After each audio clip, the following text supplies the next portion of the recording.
melawai.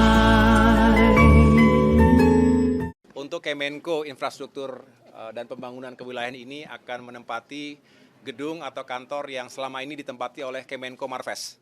100 hari kerja tentu tidak bisa saya jelaskan di hari kedua ini. Saya sedang merapikan terlebih dahulu.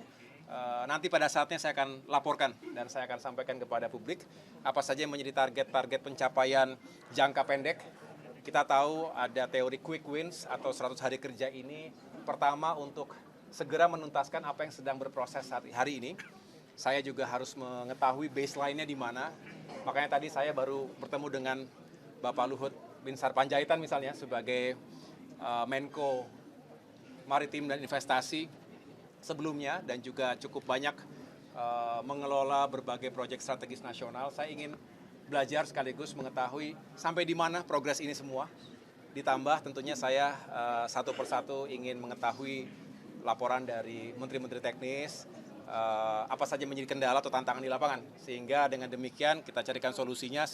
Jangka pendek harus kita tuntaskan, tapi jangka menengah dan panjang tentu harus kita benar-benar integrasikan dengan Astacita, dengan program-program prioritas yang disampaikan oleh Presiden Prabowo Subianto selama masa kampanye dan juga diperkuat dalam berbagai arahan-arahan beliau selama ini.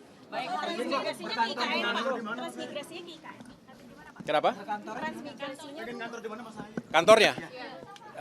Tadi saya baru mendapatkan penjelasan dari Mensesnek, Pak Prasetyo, bahwa untuk Kemenko Infrastruktur dan Pembangunan Kewilayahan ini akan menempati gedung atau kantor yang selama ini ditempati oleh Kemenko Marves. Tadi siang saya juga baru meninjau, walaupun hanya singkat, paling tidak saya sudah mengetahui sudah ada tempat di situ. Kenapa? Luas. Oh, kita jangankan di situ, dimanapun kita siap untuk mengantar. Izin tanya terkait pengembangan infrastruktur, fokus Pak Prabowo ada di wilayah Indonesia bagian mana dan jenis infrastruktur apa yang rencananya akan dibangun ke depan, Pak? Iya, jadi sekali lagi infrastruktur menyeluruh, tidak ada yang benar-benar menjadi prioritas 1, 2, dan 3-nya, tetapi yang jelas kita lakukan secara berimbang. Tidak boleh infrastruktur hanya untuk sebagian kelompok saja, karena kita tahu justru yang menjadi sendi utama bagi masyarakat kita adalah ya bagaimana kita meningkatkan sektor-sektor pertanian kita. Apalagi beliau punya visi swasembada pangan, swasembada energi, dan jangan lupa bahwa beliau juga sangat concern, sangat menitik beratkan pada peningkatan kualitas sumber daya manusia.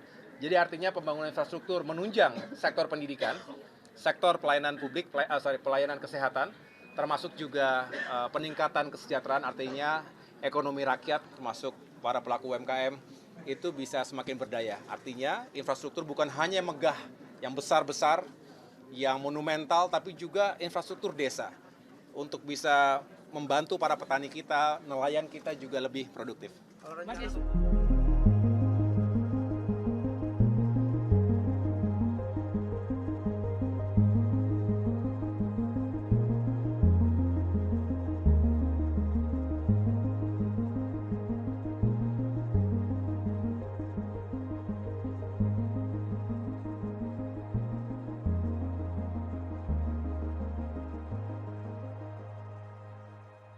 Saat menangkap, mengumpulkan, dan mengolah peristiwa, menandatangani secara paksa oleh penyidik. kami kerahkan upaya terbaik. Ketika menyampaikan berita serta informasi, kami tak sekadar menyapa. Ada referensi, aspirasi, juga inspirasi yang menjadi misi. Sapa Indonesia di Kompas TV.